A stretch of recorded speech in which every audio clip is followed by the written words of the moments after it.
La finestra Connectem els Invisibles és el nom del nou projecte que ha llançat l'associació AIS Ajuda a la Infància.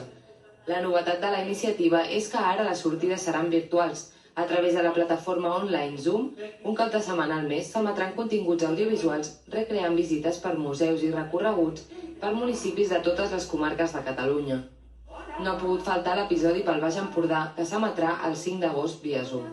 Una part del programa estarà presentat per l'Arlet, una nena de 4 anys, la Júlia i la Roda. La Roda és la nostra companya, és a qui li intentem ensenyar totes les coses que les persones amb diversitat funcional des de les residències no poden veure, aleshores ens l'emportem sempre que podem perquè hi ha alguns llocs que sí que són inaccessibles per les cadires de roda i ella també ens ajuda a visibilitzar això.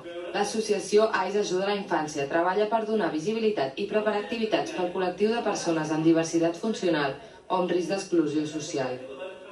Ja fa 13 anys que organitzen tot un conjunt d'activitats d'oci inclusiu, que amb la nova normalitat ja no són factibles. Per això han volgut reformular les sortides que organitzaven habitualment.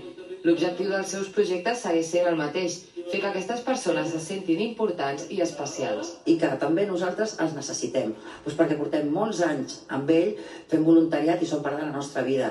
Llavors, a part que ells també els agradi estar connectats en el món, nosaltres realment també necessitem estar connectats amb ells perquè els necessitem igual que ells els necessiten. Des d'AIS Ajuda a la Infància asseguren que des de febrer hi ha moltes persones del col·lectiu que no surten de les seves residències o dels hospitals i probablement no ho puguin fer fins d'aquí més d'un any. Per això, l'associació defensa que s'ha de donar visibilitat a aquests col·lectius i conscienciar les persones que tothom es mereix gaudir de la cultura i l'entreteniment.